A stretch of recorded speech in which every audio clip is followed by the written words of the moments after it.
Alright, what is going on, ladies and gentlemen? Randy here with RTS Mobile Gaming, bringing you an amazing video today. We are playing The Lord of the Rings Rise to War, and I have stolen my wife's bathrobe. So let's get into this video real quick. We are doing an extremely interesting report review today. I haven't seen many reports with Thorin or many reports with Adunae. I also haven't seen any reports whatsoever with Adunae and Mumakil. So this will be an interesting evaluation of two very similarly geared and similarly respect-leveled up commanders. Okay, so we have a level 50 Thorin with a bunch of 1-star to 3-star gold gear. Okay, he is running Dominate, which is going to reduce the enemy commander's damage dealt. We'll see how that plays out. He is running a chest piece that gives himself good defense and speed. The helmet is going to give himself great might, focus, and speed, as well as silencing the enemy commander for the first 3 rounds. And then we have, of course, the Fiddle of the Eldest, which is absolutely phenomenal. This particular Fiddle of the Eldest is going to reduce his army's damage and increase the commander damage, okay? Build-wise, he is running Oaken Shield, which does phenomenal damage and gives his army a 5% minus damage received debuff, or buff, which is stackable. The Oaken Shield there is a stackable buff for his army, okay? In addition to that, this is Deliberate Strike, another phenomenal damage nuke here, okay? We have Topple, another massive damage nuke, and a chance to stun the enemy. Thorin really has massive weapons in his tool chest, okay? Then we have the King Under the Mountain, another big damage nuke here, which is going to give himself his allied dwarves plus defense and HP. The defense, of course, is stacking. So really ginormous damage reduction buffs for his units that stack as the fight goes on. Okay, Dwarven Grit, which is going to increase the skill damage by his commander for the first 4 hits. And Longbeard, just an absolute phenomenal armor penetration ability here. You're going to penetrate through 50% of the target's defense. So really enormous capabilities for commander damage from Thorin with decent gear to boot. Okay. Then we have Adunae with similarly geared equipment on, slightly higher star and refinement purple gear, which is probably just about equal in strength to the yellow gear. We have Battle Axe, good might. We have Superior Herberk, which is great might and defense, is minus burn damage. Okay. We have the Full Helm, which is phenomenal damage bonus to her Mumakils every 2 rounds. And then we have the Drums of Moria, which are one of my favorites, okay, which is an anti-dwarven buff on there. Very interesting. Skill-wise, she is running the Reaper skill set here, which is the Respect 0 Might Tree, 29 out of 29, Precise Blow with some nukes, Heartseeker with some nukes. Then we've got the Betrayer, which is the Respect 5 talent tree. This is going to negate all healing done by both sides. It's going to give her Mumakils plus 21% damage buff, Intimidation, Anti-Commander Stun, and minus Might, and Confusion, Anti-Commander Silence, and minus Focus every round. Both of those stack. So, Adunae is going to be a hard counter for that Thorin build, who is going to rely on Might and massive commander damage, as well as commander abilities to buff his own troops, okay? Which is probably why this Thorin only dealt in a draw over 10 rounds, 88,000 damage. Very interesting, okay? Adunae almost dealt as much damage as he did. And keep in mind, Adunae is fighting against dwarves that have ginormous defense and a ton of bonuses from Thorin, okay? Into the actual line-by-line report. I haven't opened this yet. You're going to see all my reactions in real time. I was actually so intrigued by this report, I just figured I'd pop the video up and rock and roll. Okay, we're just looking at some buffs there. 17.7% damage buff from Adunae's Might. Very nice. Okay. There's Thorin with a 15.2% damage buff from his Might. A little bit lower than Adunae's. Okay. Let's jump on down. There is Adunae. The Mumakils are going to deal 21% bonus damage dealt. Nobody is going to ever get healing for the rest of the fight, okay? No more healing. Okay. All right. Very nice. There's Thorin. Here comes the damage output. First, we have the Mumakils getting plus 15% damage dealt from the helmet. We have Adunae coming in hot and heavy, punching the Master Throwers for 5,000 damage and debuffing on Thorin, minus 28 might and minus 28 focus. We are now seeing Thorin drop below 300 total might. He auto-attacks for 2,800, significantly less auto-attack damage than Adunae against the Master Throwers. Here comes the Mumakils coming in hot with the plus damage bonus there, dealing phenomenal 30, almost 42,000 damage there from the splash.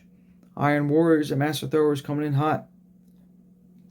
Okay, no silence from Thorin being intimidated. Oh, sorry. Thorin's intimidation did not silence Adunae. I read that backwards. They both have intimidation. Very good. Adunae coming in hot and heavy. Look at that precise blow and Heartseeker. Look at that, ladies and gentlemen. 23,000 damage to the Master Throwers from those one-round cooldown abilities. With an auto attack. Here we go, really just chopping away at poor Thorin's might. Adunae, the ultimate anti-commander. Very, very nice. Okay. King Under the Mountain, 8,400 damage. Oaken Shield, 15,000 damage. Very nice. Massively reducing the damage his units receive. This Oaken Shield is so, so powerful.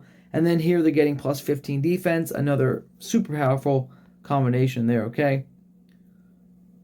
Alright. The Ram Riders have trampled the Mumakils, of course. But it falls off. Interesting to note, if you did not know that, the Ram Riders trample actually falls off every other round because it only refreshes itself when the opposing troop attacks. So if the opposing troop is slower than the Ram Riders, their trample will not renew itself because it will not have fallen off yet. If they apply it to a unit that is faster than the Ram Riders, I can only philosophize. I can only hypothesize that maybe it'll stay. I'm curious how that would play out.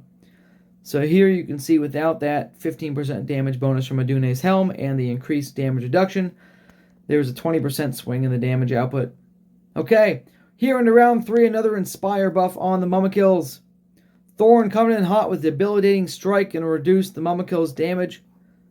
We also have phenomenal topple here, which is going to stun the Mumakils. There we go. Not only are they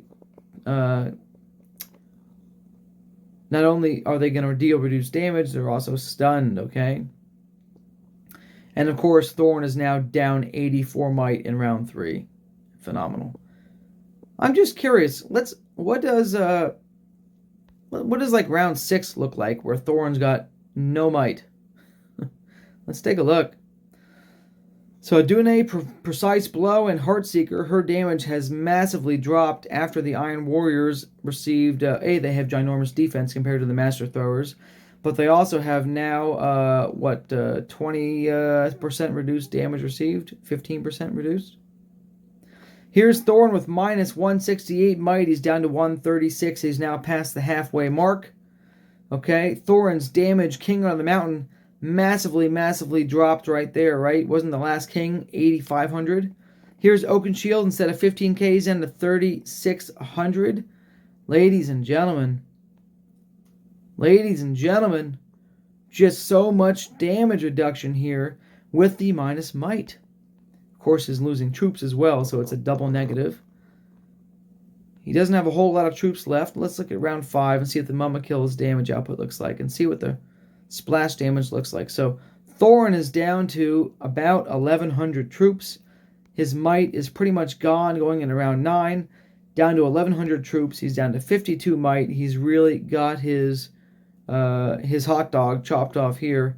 Debilitating strike. Oh my goodness. Topple.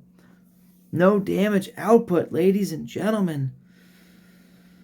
Oh, insane.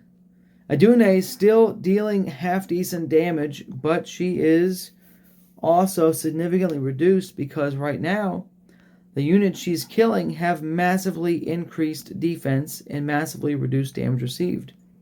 So the units she's killing, for example, the Iron Warriors, they're maxed out at the hard cap of defense. They're past the 150. Ram Riders are up at 115. We've got their damage reduction increased by 20%. So not only has their defense gone up by 60, Their damage received is another minus 20.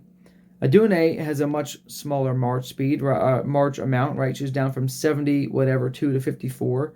So she should really, the damage reduction abilities from Thorin are on full swing here. It's interesting to see the comparison between Adunae's commander damage reduction and Thorin's commander damage reduction by way of increased defense and minus damage received. Very interesting to see how that played out. So, ladies and gentlemen, here in round 10, Thorin's might was reduced by 280. Here in round 10, might reduced by 280. His total might is down to 24.7. His focus is, of course, zeroed out. With no might, no troops left alive, his damage output here.